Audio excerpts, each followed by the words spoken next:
কি হ'ল ইমান দেৰিলৈকে পাকঘৰত একো এটা বনোৱা নাই যে এতিয়ালৈকে তই কি নিজকে মহাৰাণী বুলি ভাবিছ নেকি মা মোৰ গাটো একেবাৰে ভাল লগা নাই সেইকাৰণে মই পাকঘৰতে যোৱাই নাই কি কলি তই যদি পাকঘৰত কাম নকৰ তেনেহ'লে কোনে কৰিব হা যা এতিয়া খানা বনাকে এইখন ঘৰত তই মহাৰাণী নহয় নহয় বহি বহি খাব পাবলৈ এতিয়া মই খানা বনালেহে হ'ব আপুনি দেখোন জানেই মা মই কেনেকুৱা অৱস্থাত আছোঁ অলপতো বুজি পাওঁ সব বুজি পাওঁ মই তোৰ এই ভেকচন সব বুজি পাওঁ আমি যেনিবা ল'ৰা ছোৱালী জন্ম দিয়াহে নাই আৰু বৰ নোপোৱাত পাইছে সেইবোৰ মই একো নাজানো মুঠতে খানা বনাগৈ এতিয়া চাবি কিন্তু মোৰ যিমান ভোক লাগিব সিমান খং উঠি যায় আকৌ বুজিলি নহয় ঠিক আছে মা মই বনাম বাৰু এনে বৰকৈ মনত পৰিছে এইটো সময়ত যদি মানুহজন লগত থকাহেঁতেন কিমান যে ভাল লাগিলহেঁতেন এইটো কাৰণতে মোৰ তেওঁক চাকৰি কৰিব দিব মন নাই কিন্তু চাকৰি নকৰিলে কেনেকৈ হ'ব ঘৰখন কেনেকৈ চলিব নাজানো আৰু তেওঁ কেতিয়া ছুটি পায় নোৱাৰিছোঁ আৰু মই ইমান অত্যাচাৰ সহ্য কৰিবলৈ চোৱা তুমি এইখন ঘৰৰ ঘৰ যোৱাই এইখন ঘৰত যিকোনো কথাত মাত মতাৰ তোমাৰ কোনো অধিকাৰ নাই বৌৰ লগত আমি যিয়ে নকৰোঁ কিয় তোমাৰ কিয় গা জ্বলিছে তোমাৰ ওপৰতো একো অত্যাচাৰ হোৱা নাই তথাপিও নিশা বেয়া লাগে দিয়াচোন বৌজনী এনেকুৱা এটা অৱস্থা কাইলৈ পৰহিলৈ তেওঁ এটি সন্তান জন্ম দিব তোমালোকৰ অলপো বেয়া নালাগেনে তাইক ঘৰৰ কাম কৰাবলৈ তোমালোকৰ কাপোৰ ধুবলৈ দিবলৈ ৱাশ্বিং মেচিন থকাৰ উপৰিও তোমালোকে তাইক কিয় অত্যাচাৰ কৰি থাকা তাই সেয়াৰে যোগ্য সেইকাৰণে তাইক আমি অত্যাচাৰ কৰোঁ তাইৰ কাৰণে দাদাই আমাৰ লগত কেনেকুৱা ব্যৱহাৰ কৰিছিল তুমি জানানে একমাত্ৰ তাইক বিয়া পাতিবলৈকে মাক কিমান অপমান কৰিলে গোটেই সমাজৰ আগত মাৰ আত্মসন্মান শেষ কৰিলে একমাত্ৰ তাইক বিয়া পাতিবলৈ আৰু তাইৰ মাকৰ কথাটো তুমি ভালদৰে জানা মাক কেনেকুৱা এজনী মানুহ আছিল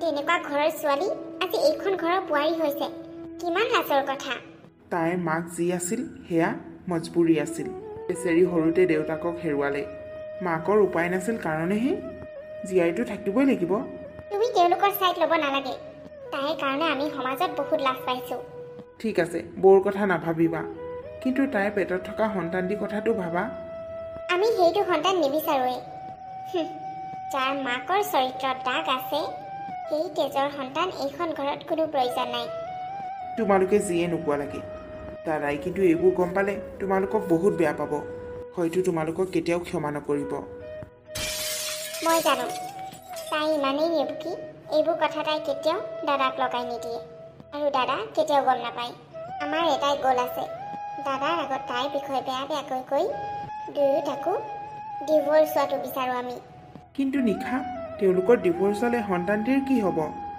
কি হ'ব আৰু সন্তানটি জীয়াই থাকিলেহে কিবা এটা হ'ব সি যদি জীয়াই নাথাকে কেনেকৈ কি হ'ব মানে শুনা বিপ্লৱ তুমি বহুত অকৰা তুমিও বিচাৰা নেকি বৌৰ এটি সন্তান হওক বুলি আমি ইমান দিনৰ পৰা এইখন ঘৰত আছোঁ বৌৰ ডিভ'ৰ্চ হওক নহওক সেইটো মোৰ মেটাৰ নহয় কিন্তু এইখন ঘৰত দাদা আৰু বৌৰ কোনো সন্তান হ'বলৈ মই নিদিওঁ কাৰণ এইখন ঘৰৰ সম্পত্তিৰ মালিক হ'ব মোৰ সন্তান আৰু একমাত্ৰ মোৰ সন্তান কি কৈছা এইবোৰ তুমি কি কৈছা ভালদৰে ভাবি চোৱা বিপ্লৱ ফাইদা কিন্তু আমাৰেই আছে এতিয়াহে বুজিলোঁ তাকে মই ভাবিছোঁ বৌক অশান্তি দি তোমাৰ কি লাভ হ'ব বুলি এতিয়াহে আচল কথা বুজিছোঁ মই জানো তুমি ভালদৰে বুজি পাবা বুলি মইতো সেইটো কথা ভবাই নাছিলোঁ মই জানো তোমাৰ মগজুৱে যে ইমানখিনি ঢুকি নাপায়গৈ বুলি পিছে মায়ে যদি এইবোৰ কথা গম পায় কেনেকৈ গম পাব ক'লেহে গম পাব মাক মই ইমানেই ভালকৈ জালত ফচাই থৈছোঁ তেওঁ বোৱাৰী আৰু পুতেকৰ মৰম চেনেহ একো বুজি নাপায় আৰু মই সেইটো হ'বলৈ কেতিয়াও নিদিওঁ মা মোৰ বহুত ভোক লাগিছে কিবা এটা খাবলৈ দিয়ক ৰাতিপুৱাৰ পৰা মই একোৱেই খোৱা নাই কুলক্ষণী তোক মই কি কৰিব কৈছিলোঁ কচোন মই নোৱাৰোঁ মা বহি বহি ঘৰ মুচিব নোৱাৰোঁ মই কঁকালটো বৰ বিষায় ঠিক আছে তেনেহ'লে আজি নাখাবি মোৰ কথা নেভাবিলেও নাই কমচে কম মোৰ বেবীটোৰ কথাটো ভাবক একো দৰকাৰ নাই তোৰ বেবীৰ কথা ভাবিবলৈ মোৰ যেতিয়ালৈকে ঘৰ নমোচ তেতিয়ালৈকে খাবলৈ নাপাওঁ নাজানো আপোনালোকে মোক কিয় ইমান অত্যাচাৰ কৰি আছে কাৰণ তোৰ কাৰণে মোৰ ল'ৰাই মোৰ লগত বহুত কাজিয়া কৰিলে মাত্ৰ তোক পাবলৈ যিটো ল'ৰাই সৰুৰে পৰা মাকৰ এটা কথা নেপেলোৱা ল'ৰাটো তোৰ কাৰণে তোক বিয়া পাতিবলৈ মোৰ আগত ইমানখিনি কৰিলে, গোটেই সমাজৰ আগত লাজ দিলে। তোৰ নিচিনা ছোৱালী এজনী বিয়া পাতি আৰু তোক এতিয়া মই ভাল ব্যৱহাৰ কৰিম নেকি? ইমান যদি ভাল ব্যৱহাৰ আশা কৰিছ, তেনেহ'লে যা, তোৰ চৰিত্ৰহীনা মাৰ ওচৰলৈ যা। এইখন ঘৰলৈ আৰু কেতিয়াও ঘূৰি নাহিবি। আপুনি মোৰ মাৰ বিষয়ে এনেকৈ ক'বলৈ সাহস ক'ত পালে? মোক আপুনি যি ক'লেও ক'ব পাৰে, মই একো নকওঁ। কিন্তু প্লিজ মোৰ মাৰ বিষয়ে তেনেকৈ নক'ব। আপোনালোকৰ কাৰণে মোৰ মা একো মূল্য নহ'ব পাৰে, কিন্তু মোৰ কাৰণে মোৰ মা সকলোতকৈ মূল্যৱান। আপোনালোকৰ কাৰণে যিয়ে নহওক লাগে, মোৰ মা মোৰ কাৰণে সদায় মা হৈয়ে থাকিব। তই এতিয়া মোৰ কথাত কথাও কবি মানে? তোৰ পৰানো আৰু কি আশা কৰিব পাৰি? নেখাই নবৈ মৰি যা। যেতিয়ালৈকে ঘৰ নমোচাও তেতিয়ালৈকে খাবলৈ নাপাওঁ। নাই, মই এইবোৰ সহ্য কৰি থাকিব নহ'ব। মই মোৰ কথা নাভাবিলেও মোৰ বেবীটোৰ কথা ভাবিব লাগিব। মই আজিয়ে ফোন কৰি মাৰ ওচৰলৈ গুচি যাম। এওঁকতো এইবোৰ কথা একো ক'বই নোৱাৰোঁ। বেছি টাইম কথা পাতিবলৈকে নাপাওঁ। এইটোৱে সময় মা। বৌ কিন্তু এইটো সময়তে যেনে তেনে মাকৰ ঘৰলৈ পঠিয়াই দিব লাগিব। তাইক বাধ্য কৰিব লাগিব মাকৰ ঘৰলৈ গুচি যাবলৈ। কিন্তু তেনে কৰিলে বাবাক যদি সকলোবোৰ কথা লগাই দিয়ে? তুমি বহুত আকৰি মা। সেইবোৰ কথা ভাবিবলৈ বাদ দিয়া। তাই একো কথা নলগায়। মানুহৰ পৰা কিমান লাজ পাওঁ। তাইৰ মানুহজনীৰ স্বভাৱটোৰ কথা সকলোৱে জানে। চৰিত্ৰহীনা মাকৰ জীয়েক। দাদা ঢেৰ ছোৱালী পাব। পৃথিৱীত তাই অকল ছোৱালী আছে নেকি? কিন্তু এতিয়া তাই প্ৰেগনেণ্ট হৈ আছে। গতিকে বেছিকৈ অত্যাচাৰ কৰাটো ভাল নহ'ব নেকি? মা এতিয়াতো ভাল হ'ব ন? তেতিয়াহে মাকৰ ঘৰলৈ গুচি যাবগৈ।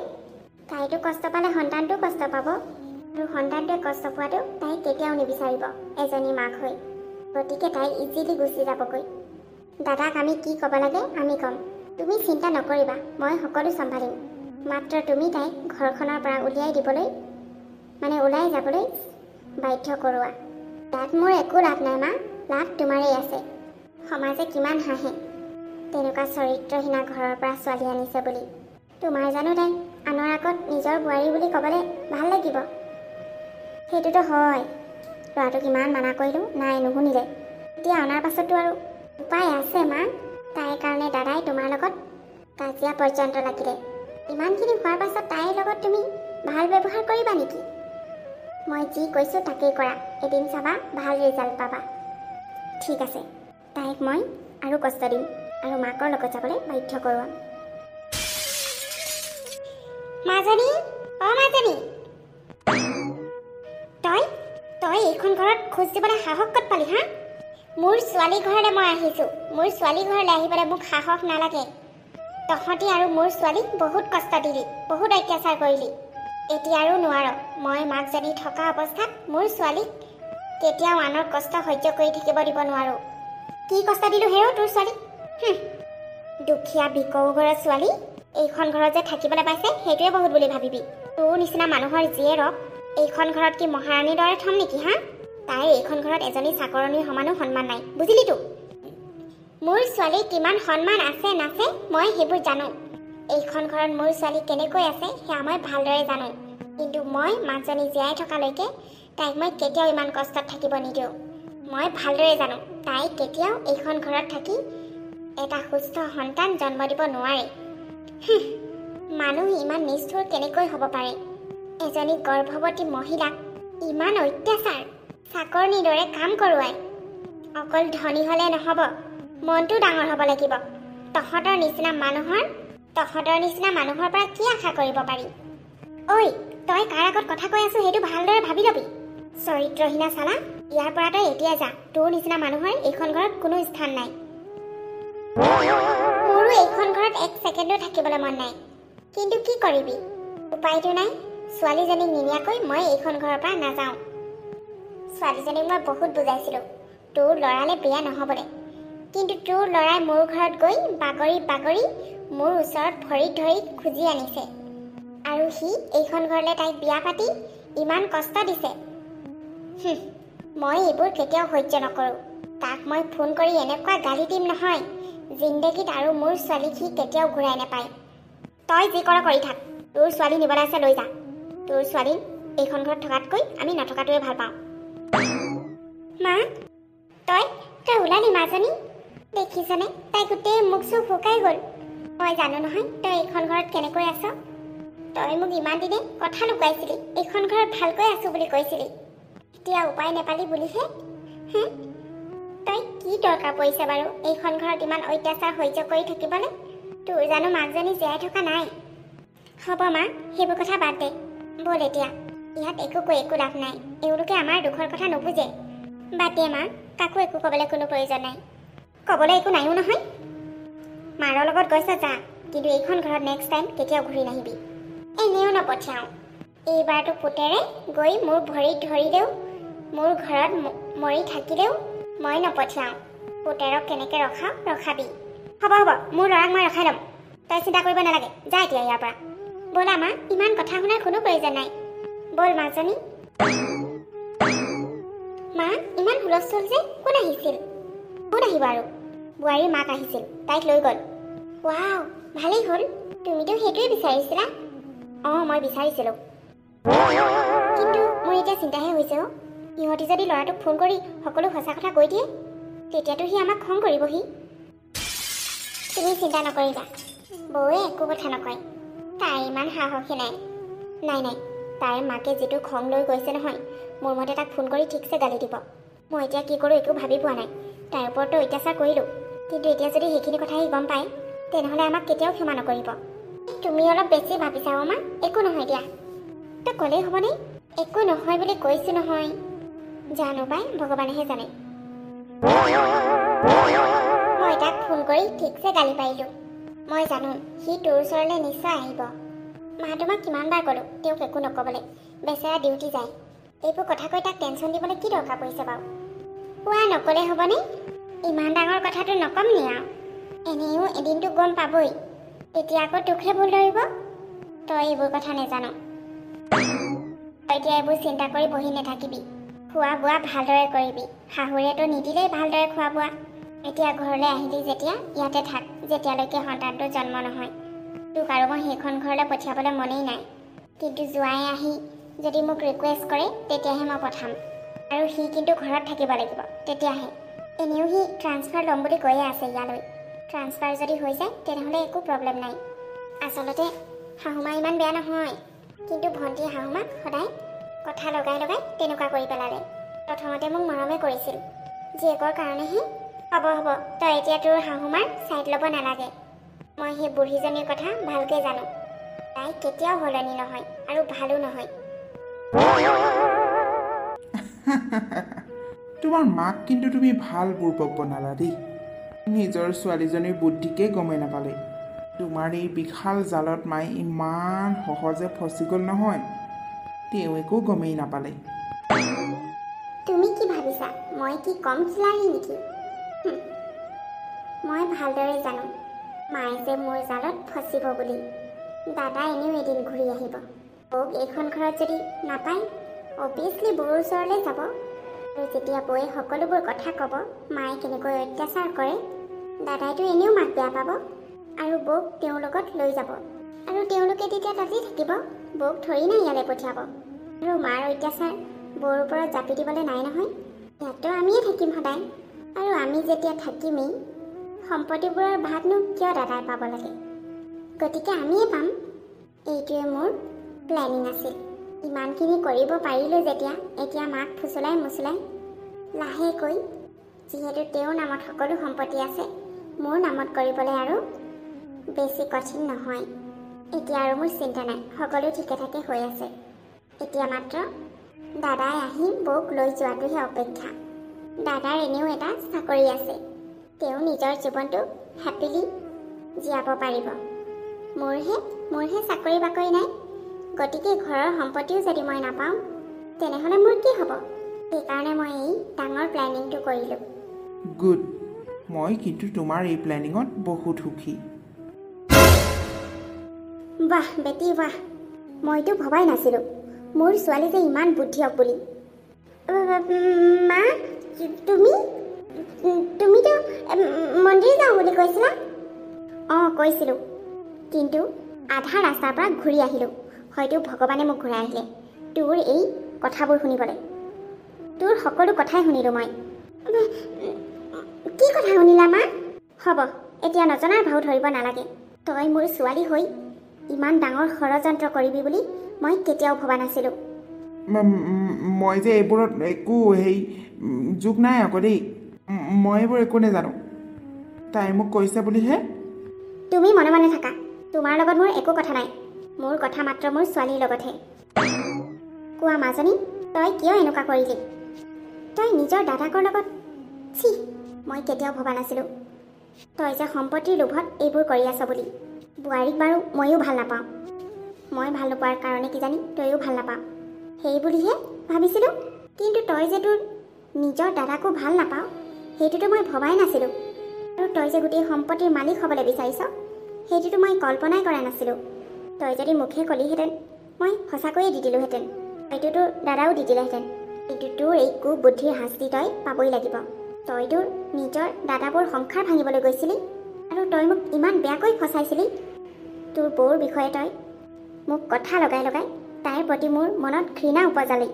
ছি, ছোৱালী মানুহে এজনী ছোৱালী মানুহৰ দুখ বুজি নাপালি তই। আৰু তোৰ এই ষড়যন্ত্ৰত মই ইমান ধুনীয়াকৈ সোমাই গ'লোঁ। মা মোৰ ভুল হ'ল। মোক ক্ষমা কৰি দিয়া প্লিজ। মই বহুত ডাঙৰ ভুল কৰিলোঁ। মই বুজিয়ে পোৱা নাছিলোঁ মোৰ পৰিণতি যে এনেকুৱা হ'ব বুলি। এবাৰলৈ ক্ষমা কৰি দিয়া। মই আৰু কেতিয়াও এনেকুৱা নকৰোঁ। মোক সম্পত্তি একো নালাগে মা। এনেও মই ভাবিছিলোঁ তহঁতি মোৰ ল'ৰা ছোৱালী দুটাই আছ। মোৰ নামত যিমান সম্পত্তি আছে দেউতাই যিমান এৰি থৈ গৈছে তহঁতৰ দুটাক সমানে ভাগ কৰি দিম বুলি।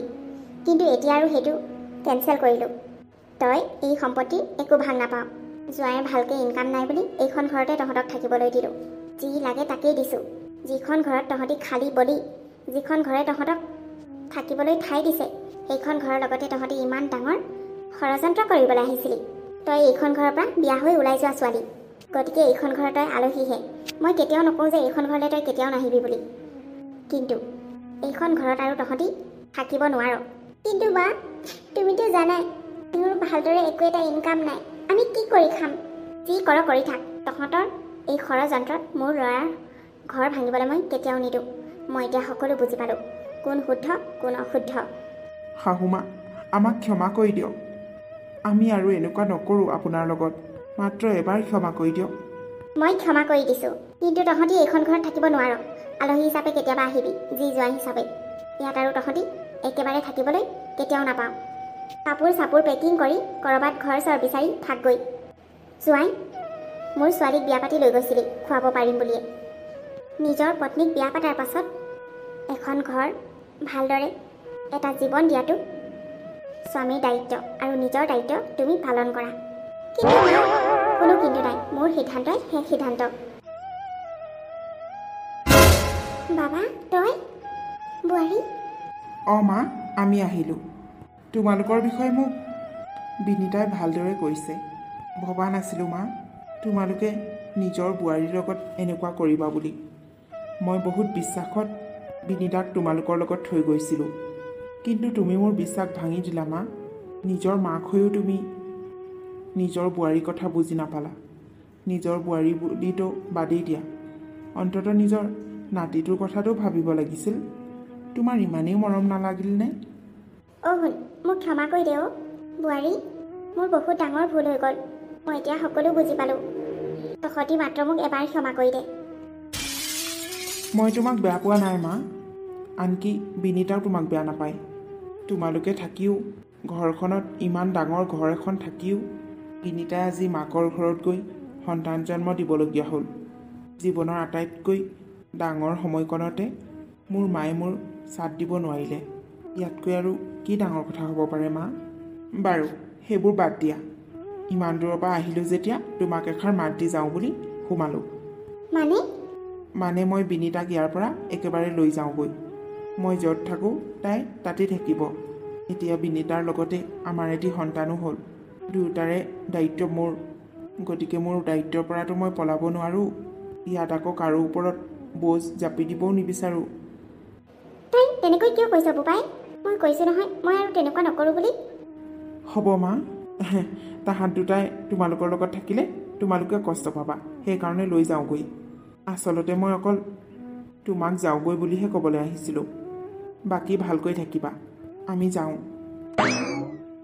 ৰবি দাদা, এইখন ঘৰৰ পৰা তহঁতি নহয় আমি ওলাই যাম। ভণ্টি, এইবোৰ তই কি কথা কৈছ? অঁ দাদা, মাৰ ইয়াত একো ভুল নাই। বৌক যিমান অত্যাচাৰ দিছে সেয়া একমাত্ৰ মোৰ কাৰণে দাদা। মই মোৰ আজলি মাজনীক বুৰ্বক বনালোঁ। লোভেই পাপেই মৃত্যু বুলি কয় নহয়, আজি মোৰ লগত সেইটোৱে হ'ল। বৌক যিমান দুখ দিয়া, কষ্ট দিয়া, অত্যাচাৰ কৰা, তাত মাৰ একো ভুল নাই অ' দাদা। এইবোৰ সকলো মোৰ ভুল। মই মাক বৌৰ বিষয়ে নেগেটিভ কথা লগাই মাৰ কাণ ভৰাই দিছিলোঁ। আৰু মায়েও মোৰ কথা শুনি বৌৰ ওপৰত অত্যাচাৰ কৰিলে, আৰু মাৰ লগত ময়ো। কিন্তু মাৰ ইয়াত একো ভুল নাই, ভুল মোৰহে। সম্পত্তিৰ লোভত মই এইবোৰ সকলো কৰিছিলোঁ। ভুল মই কৰিছোঁ কাৰণে মই শাস্তি পাইছোঁ দাদা। কিন্তু মোৰ ভুলৰ শাস্তি মায়ে কিয় পাব লাগে? মই এইখন ঘৰৰ পৰা মই আৰু মোৰ হাজবেণ্ড আজিয়ে ওলাই যাম। কিন্তু তোমালোকে মাক এনেকৈ এৰি থৈ নাযাবা দাদা। বৌ, তোমাৰ ওচৰততো মোৰ ক্ষমা খোজা অধিকাৰখন মই হেৰুৱালোঁ। কিন্তু তথাপিও কওঁ, যদি পাৰা ক্ষমা কৰি দিবা। তোমালোকৰ জীৱনত আৰু অশান্তি দিবলৈ কেতিয়াও নাহোঁ। মাজনী, মা, তুমিও মোক পাৰিলে ক্ষমা কৰি দিবা। মই বহুত ডাঙৰ ভুল কৰিলোঁ মা, যিটো ভুলৰ কেতিয়াও ক্ষমা নাই। আহিছোঁ দাদা, বৌ, মা, আহিছোঁ। তোমালোকে সদায় ভালকৈ থাকিবা। বিপ্লৱ, ব'লা। ৰ'বা নিশা, তোমালোকে এনেকৈ যাওঁ বুলি ক'লেই মই যাব দিমনে? বৌ, চোৱা, তোমালোকে মোক বহুত অত্যাচাৰ কৰিলা, সেয়া মই মানিছোঁ। কিন্তু এতিয়া নিজে বুজি পাইছা, নিজে মোৰ ওচৰত আহি ক্ষমা খুজিছা। নিজৰ ভুলটো যে নিজে বুজিব পাৰিলা, তাতকৈ আৰু ডাঙৰ শুধৰণি কি হ'ব পাৰে? মই তোমালোকক ক্ষমা কৰি দিছোঁ। তুমি যদি নিজৰ ভুলবোৰ বুজি পালা, সেয়াই যথেষ্ট। তোমালোকে ইয়াৰ পৰা যাব নালাগে। তোমালোকে যদি মোৰ লগত ভালকৈ থাকিম বুলি ভাবিছা, তেনেহ'লে কিয় ইয়াৰ পৰা যাব লাগে? আমি সকলোৱে মিলিজুলি থাকিম। তোমালোকে এতিয়া গৈ ক'ত থাকিবা? আৰু তোমালোকে যদি এইখন ঘৰৰ পৰা গুচি যোৱাগৈ, তেনেহ'লে মোৰ কণমানিটোৱে কাৰ লগত খেলিব? ইমান ডাঙৰ ঘৰখনত মা, মই আৰু কণমানিটোৱে অকল থাকিমনে? বহু সঁচাকৈ তোমাৰ অন্তৰখন বহুত ধুনীয়া বোৱাৰী। আমি আজি বহুত সুখী তুমি যে আমাক ক্ষমা কৰি দিছা। তোমাক আৰু জীৱনত আমি কেতিয়াও দুখ কষ্ট নিদিওঁ। তুমিয়ে এইখন ঘৰৰ লখিমী। এই কণমানিটোক আমি সকলোৱে মিলিজুলি ডাঙৰ কৰিম। বাবা, তই এইবাৰ নিশ্চিন্ত মনে যাব পাৰ। তই একো চিন্তা নকৰিবি।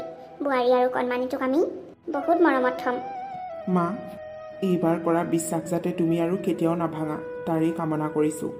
তোমালোকৰ বিশ্বাসতে মোৰ পত্নী আৰু সন্তানক তোমালোকক গতালোঁ। তেওঁলোকৰ সুখে দুখে সদায় যাতে তোমালোকে তেওঁলোকক কাষত থাকা। তোক মই কথা দিলোঁ বাবা, আমি সদায় তাহাঁতৰ কাষত থাকিম। তই নিশ্চিন্ত মনে চাকৰি কৰগৈ যা।